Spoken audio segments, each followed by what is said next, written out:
सियावर रामचंद्र की जय।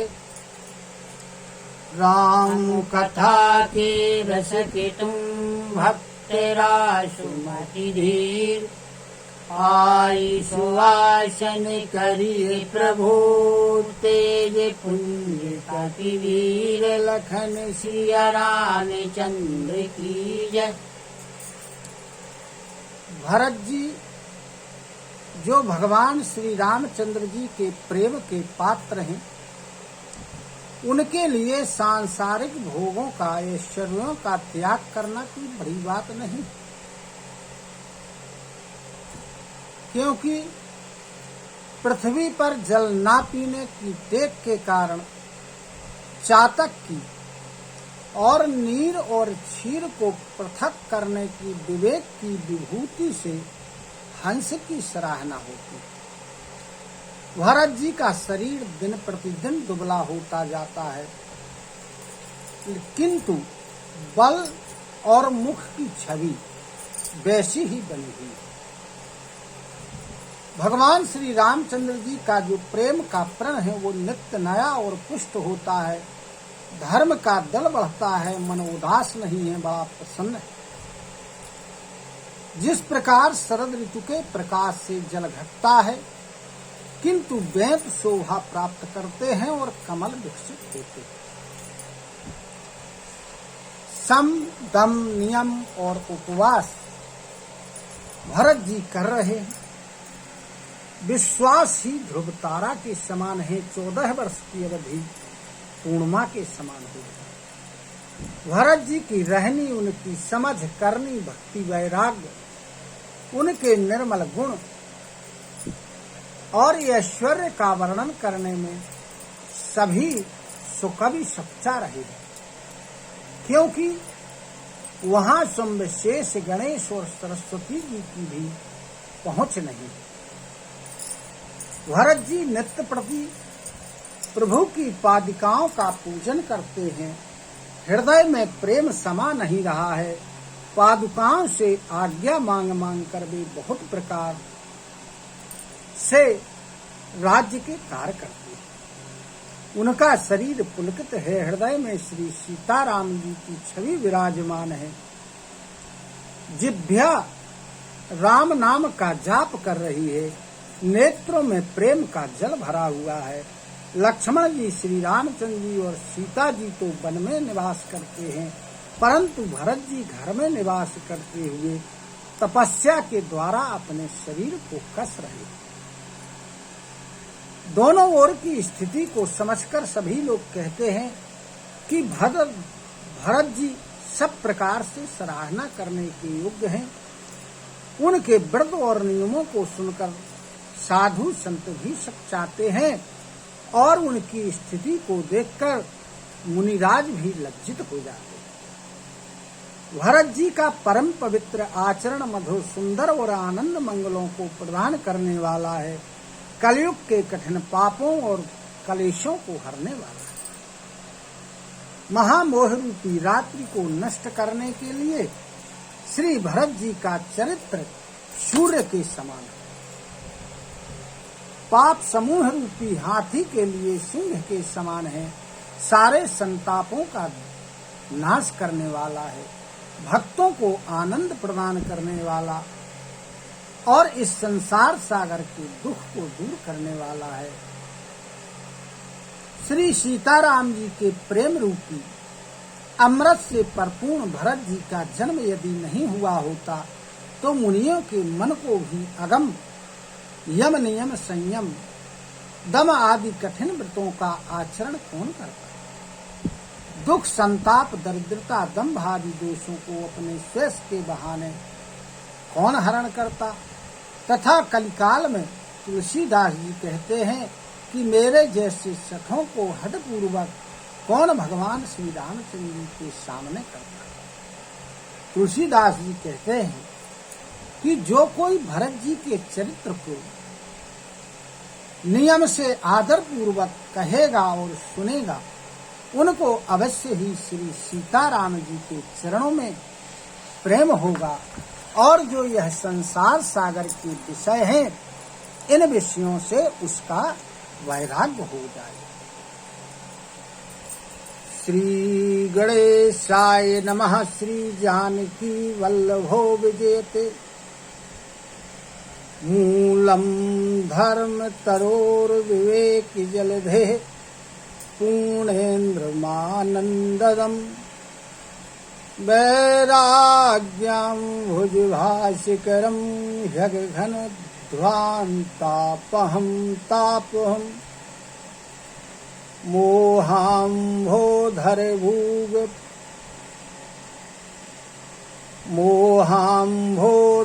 पूग पाटन विधो स्वः संभवं शंकरम् वंदे ब्रह्मकुलं कलंक शमनं श्रीराम भूप प्रियम।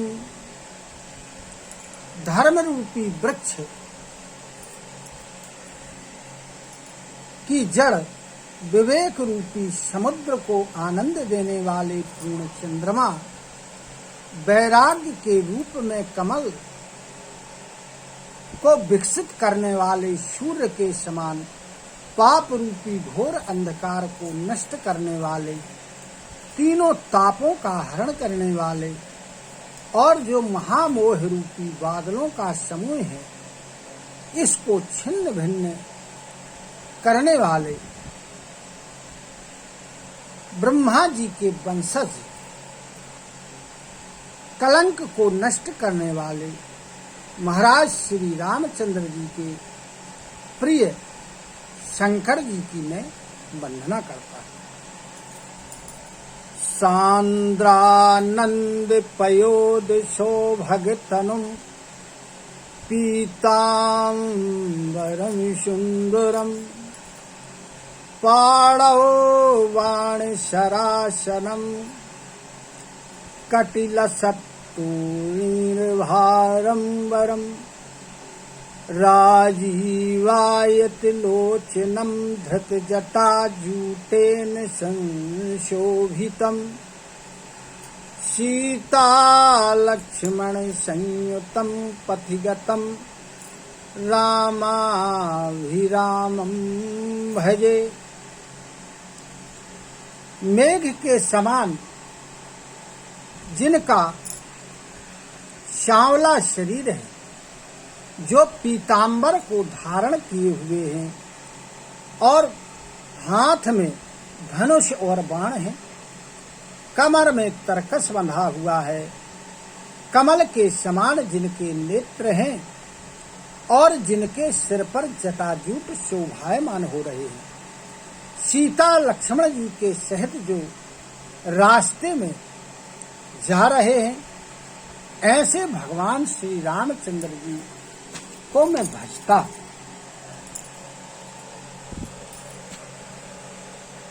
उमा राम गुण गूढ़ पंडित मुनि पावहीं बिरति पावहीं मोह विमूढ़ जे हरि विमुख न धर्म रति। शिव जी कहते हैं पार्वती जी से कि हे पार्वती, भगवान श्री रामचंद्र जी का जो चरित्र है, उनके जो गुण समूह है, वो अत्यधिक गूढ़ है और जो पंडित लोग, बुद्धिमान लोग हैं, मुनि लोग हैं, ये उनको समझ करके वैराग्य को प्राप्त करते हैं। परंतु जो भगवान श्री रामचंद्र जी से विमुख हैं, जिनका धर्म में कोई प्रेम नहीं है, ऐसे लोग मोह को प्राप्त होते हैं। पुर नरो भरत प्रीति में गाई मति अनुरूप अनूप सुहाई। अब प्रभु चरित सुनहु अति पावन करत जीवन सुर नर मुनि भावन। तुलसीदास जी कहते हैं कि अभी तक मैंने जब से भरत जी चित्रकूट से अयोध्या के लिए आए हैं तब से लेकर अभी तक अयोध्या के नगरवासियों और भरत की प्रीति को मैंने कहा, गाया है और मैंने अपनी बुद्धि के अनुसार कहा है। अब जो देवताओं के लिए, मनुष्यों के लिए और मुनियों के मन को अच्छा लगने वाला है, भगवान श्री रामचंद्र जी का पवित्र चरित्र, जो वह कहां वन में कर रहे, अब मैं उसको सुना रहा। एक बार चुनी कुसुम सुहाए, निज कर भूषण राम बनाए, सीतही पहिरा ए प्रभु सादर, बैठे फटेक शिला पर सुंदर।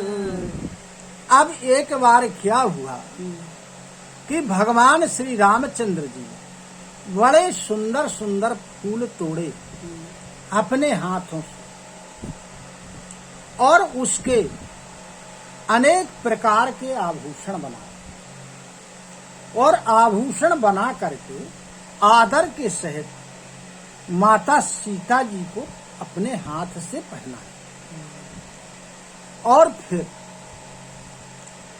फटिक शिला के ऊपर दोनों लोग बैठ गए। वहां बैठे हुए सूर्यपति सुत धरी वाय सुबेखा, सठ चाहतो रघुपति बल देखा, जिमि पिपीली का सागर था, महामंदोमति पावन चाहा। क्या हुआ कि देवताओं के जो राजा थे इंद्र, उनका पुत्र था जयंत। जयंत भगवान श्री रामचंद्र जी के बल पौरुष को देखना चाहता,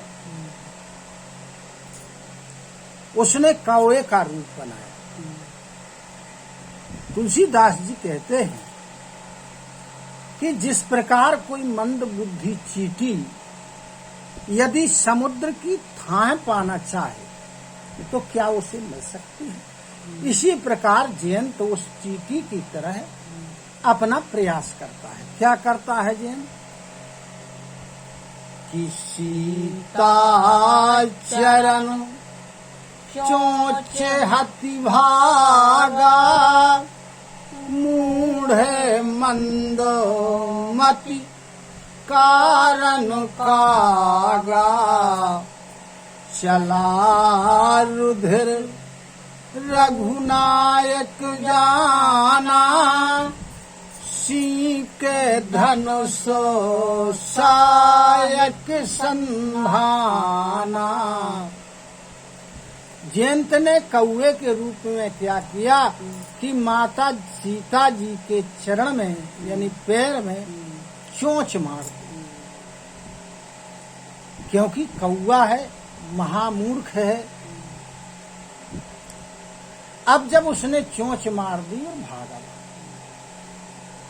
जब भगवान श्री रामचंद्र जी ने देखा कि सीता जी के पैर से खून बहने लगा, तब उन्होंने एक तिनका उठाया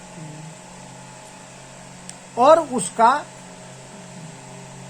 बाण बना करके यानी धनुष पर धारण करके उस बाण का संधान कर दिया, छोड़ दिया।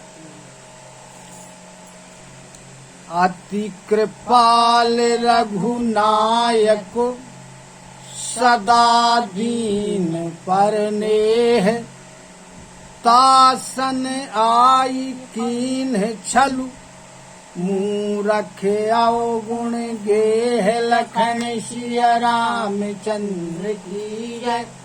शिव जी कहते हैं कि हे पार्वती, भगवान श्री रामचंद्र जी अत्यधिक कृपालु हैं और सदा दीनों के ऊपर प्रेम रखने वाले।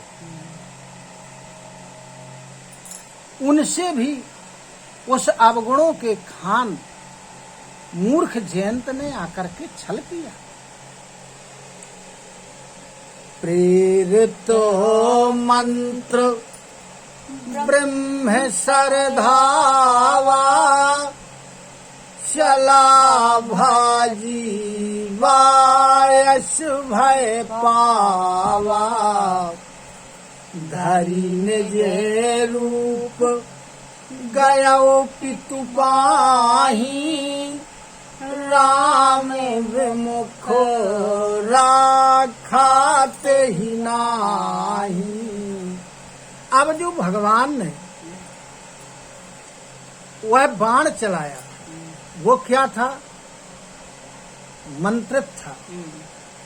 अतः मंत्र के से प्रेरित होकर वह जो ब्रह्म बाण था वह जयंत के पीछे दौड़ा।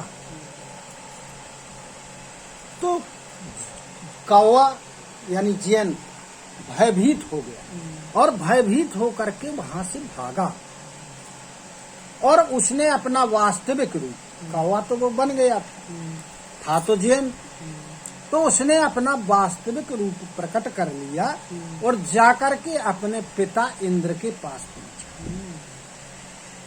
लेकिन इंद्र ने जाना कि ये तो भगवान श्री रामचंद्र जी का द्रोही है, उनसे विमुख है, अतः इंद्र ने उसको शरण नहीं दी। भा निराश उपजी मन त्रासा जथा चक्र भय ऋषि दुर्वासा ब्रह्म धाम शिव पुर सब लोका फिराश्रमत व्याकुल भय शोका। अब जब पिताजी ने उसे शरण नहीं दी तब वो और भयभीत हो गया और निराश हो गया। कैसे? जिस प्रकार जब दुर्वासा जी के पीछे भगवान का चक्र लग गया तो दुर्वासा जी भयभीत हुए थे, उसी प्रकार जयंत भयभीत हो गए। अब वो कहाँ ब्रह्मा जी के धाम ब्रह्मलोक में गया, शिव जी के कैलाश पर्वत पर गया, सभी लोकों में गया वो, लेकिन किसी ने उसको शरण नहीं दी। वह बड़ा व्याकुल हो गया, भयभीत हो गया, थक गया श्रम के कारण और जगह जगह भागता फिर रहा। काहूं बैठन कहा न ओही राखी को सकई राम कर दोही मातु मृत्यु पुतु समन समाना सुधा होई विष सुनु हरि जाना। अब इधर काग भुसुंड जी गरुण जी को भी वही कथा सुना रहे। तो काग भुसुंड जी गरुण जी से कहते हैं कि हे प्रभु, जयंत जगह जगह फिरा लेकिन किसी ने उसे बैठने तक के लिए नहीं कहा। अरे जो भगवान श्री रामचंद्र जी का द्रोही है उसको कौन रख सकता है? कागभुसुंड जी कहते हैं कि हे गरुण जी सुनिए, उसके लिए जो माँ थी वो मृत्यु के समान हो गई, जो पिता था वो यमराज के समान हो गया, अमृत विष के समान हो जाता। किसके लिए हो जाता? माता मृत्यु के समान, पिता यमराज के समान, अमृत विष के समान उसके लिए हो जाता है जो भगवान से विमुख होता है। मित्रे करई सत रिपु कै करोनी, ता कहाँ बेबोधो नदी बैतरोनी, सब जगू ताही अनल हुते ताता, जो रघुवीर विमुख सुनु भ्राता। गरुण जी से कागभूषुंड जी कहते हैं कि हे तात, जो भगवान श्री रामचंद्र जी के से विमुख होता है उसके लिए मित्र सैकड़ों शत्रुओं के समान करनी करने लगता है, और जो देव नदी गंगा जी है वो वैतरणी के समान कार्य करती है, यानी यमपुरी की नदी हो जाती है। और हे भाई सुनो, यह जो सारा संसार है उस व्यक्ति के लिए जो भगवान श्री रामचंद्र जी से विमुख होता है उसके लिए यह अग्नि के समान हो जाता है, यानी जलन देने वाला होता है। नारदो देखा विकल जयंता, लागी दया कोमल चित चंता, पठुआ तुरत राम पहिताही, कहिस पुकारी प्रणत हित ताही पाही। अब क्या हुआ कि जयंत व्याकुल फिर रहा था, उसकी भेंट नारद जी से हुई। तो नारद जी ने जब जयंत को व्याकुल देखा तो संत हैं, उनका हृदय कोमल होता है, उन्हें बड़ी दया लगी जयंत की। तो उन्होंने उसको शिक्षा दी कि तुम भगवान राम के पास ही जाओ। तो वो भगवान राम के पास गया और पुकार करके कहने लगा कि हे शरणागतों की रक्षा करने वाले प्रभु, आप मेरी रक्षा कीजिए। आतुरो सभय गहे से पद जाई, त्राही त्राही दयाल रघुराई, अतुलित बल अतुलित प्रभुताई, मैं मति मंद जानी नहीं पाई। अब व्याकुलता के कारण, भय के कारण, आतुरता के कारण जाकर के जयंत ने भगवान श्री रामचंद्र जी के चरणों को पकड़ लिया और कहने लगा कि हे प्रभु, आप मेरी रक्षा कीजिए, रक्षा कीजिए। आप बड़े दयालु हैं, आपका बल अतुलनीय है, आपकी प्रभुता अतुलनीय है। मैं महामूर्ख था, मैंने आपके अतुलित बल, आपके अतुलित प्रभुता को जान नहीं पाया। निज कृत कर्म जनित फल पायं, अब प्रभु पाहि शरण तकियायं, सुनि कृपालो अति आरत वाणी, एक नयन करी तजा भवानी। इधर शिव जी पार्वती जी को कथा सुनाते हैं और कहते हैं कि हे पार्वती, अपने किए हुए कर्म से जो फल पैदा हुआ वह मैंने पा लिया। जयंत भगवान राम से कहते हैं, अब हे प्रभु, मैं आपकी शरण में हूं, आप मेरी रक्षा कीजिए। कृपालु श्री रघुनाथ जी ने उसकी दुख भरी वाणी को सुना तो उसके ऊपर कृपा की उसका एक नेत्र फोड़कर, एक नेत्र बचा दिया और एक नेत्र को खत्म कर दिया और उसको छोड़ दिया।